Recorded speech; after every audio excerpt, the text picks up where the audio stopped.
Hey everybody. So we've made it to the end of the semester finally. I know that this has probably felt like you're stuck in some sort of twilight zone. A few of you noticed that I did not put up the last post for Thursday. I've been embroiled in a personal crisis, so I'm just excusing us from that. It's my intention, as I've said before, with the grading and the work for this class to be as understanding as possible. So I thank you for also extending that courtesy to me as well. So I want to just check in with you, say a final goodbye. I'm sorry we never got to see each other in person again, but it's been really a pleasure to share this field of ethics with you. It's one of my passions in life, as I hope that it was able to be something that was beneficial to you. So I want to explain what we'll do for our final work together. So we will have one more discussion board, one more forum where we're basically, we started with kind of a general check-in, how are you doing in these crazy times?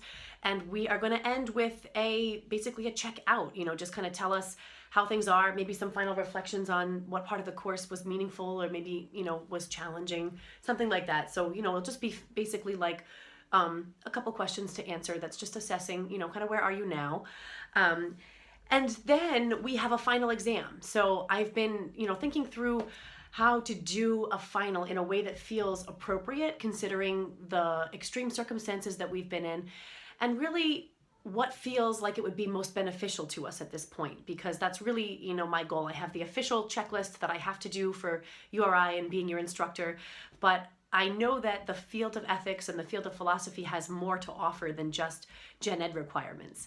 So what I've decided to do is take something that I had actually planned to do as as an in-class exercise in one of our final classes, and I'm just going to make it our final. So it will basically be a maybe 1 to 2 page paper. You're going to turn it into me through Dropbox like you've done before.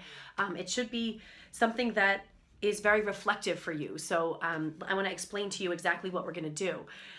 So it's called a core values exercise, and I've definitely used that word a few times, and we've certainly talked about values extensively. But our core values are the things that we prioritize the highest. So we've talked multiple times about how we all sort of create ranking systems for what we think is most important. So if we're encountering information or we're trying to decide between different duties, we all have a different way of assessing, well, where do we put what goes on the top and what goes on the bottom, and how do we order that? So a core values list is actually extremely helpful. I feel like it's one of the most impactful things that my professional life has ever had in it. As soon as I really started to work with a core values list, I feel like my clarity about, my work and putting things together in my life and, how to find some kind of system that balance is not something that I really like to use the word for, but essentially, how do I decide what to do when I'm challenged and when I'm putting together complex things in my life and I'm making big decisions. So a core values list is basically, it's like a cheat sheet of what you prioritize the highest. So what values or what qualities, what types of experiences are so important to you that they belong on your core values list. So basically, what you're going to do is the first step is going to be, if you can, I hope you brought enough stuff with you that you still have access to this, but it would be easy to do it again. At the beginning of the semester, we all filled out one of these eyeglasses with things that described how we see the world. So it may have been details about religion. It may have been details about career choice. It may have been details about political viewpoints, things that you're passionate about. And so I suggest that you start by going back to this list if you have it, right? You could also just redo it. And it was basically, what is important to you? What describes how you see the world? So when you look at this, there's probably not the words of your core values written on these. There may be, you might have helped yourself out with that, but it's probably positions and, maybe even accomplishments or descriptions of ideas that you have. But when you look at this list, it should be fairly clear to you what type of person you are or what you value. And so I would suggest starting with this list and then starting to write down a list of your core values. And I'm also going to give you a list like this that's going to give you like something to start with, right? So here we have kind of some normal core values: compassion, fairness, generosity. These are all things that we've seen before and are nothing new. But what I'm going to ask you to do is to choose 5. And often this is difficult because all of these are good things, right? I'm not giving you any trick values that it's like, oh, haha, you fell for that one. But they're all good things, but we can't choose them all, right? We can't prioritize them all at the same time. So getting it down to 5 might be challenging. You also don't have to stick with the list that I'm going to give you. You could definitely add in words that describe a value that you have, and it might not be one word, it could be a phrase. You know, don't be afraid to make it something that actually describes how you or what you value. So you know, look at your eyeglasses if you can. Ask yourself what is being valued here, right? What is really important to me as a person, and then try to find 5 core values to work with. The next step, and you know, as you're turning this in to me as your final, this is going to be the questions that are basically going to be the prompt for the paper. And 1 to 2 pages is fine. Double space is fine. It doesn't have to be extensive. I just want you to talk me through, you know, here's what I value. Here's kind of, you know, what I came up with. Maybe talking through some positions or other things, other important areas of your life that lead or show these values if you want to.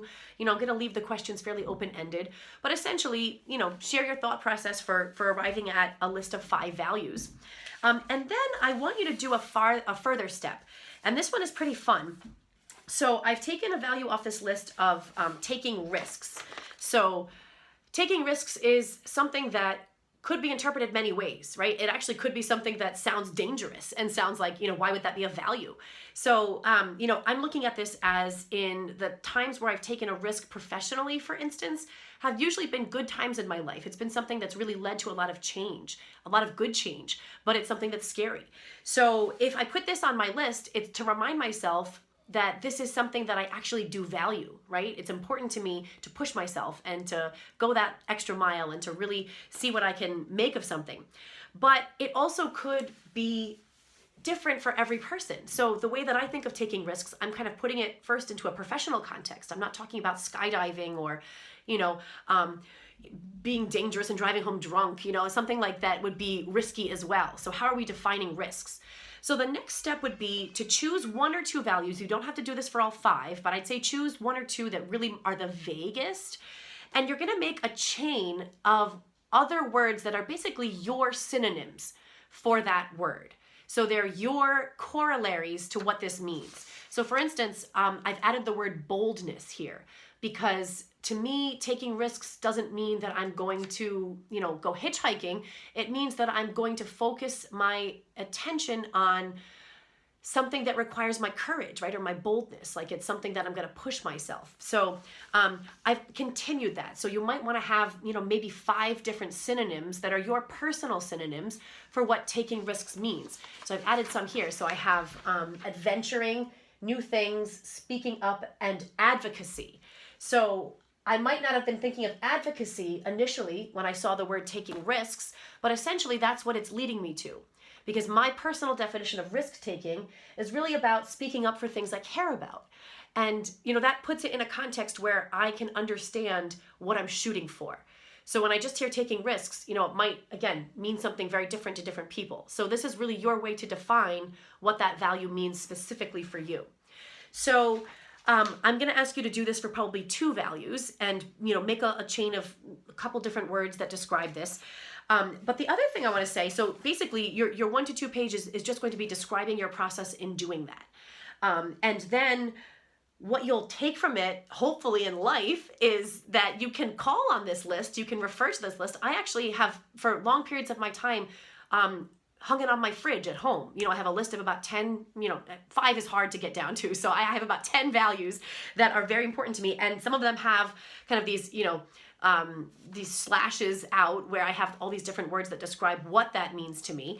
And it's something that I can use to refer to as I'm making decisions. Because remember, that's all about what ethics is teaching us. It's how to make decisions. It's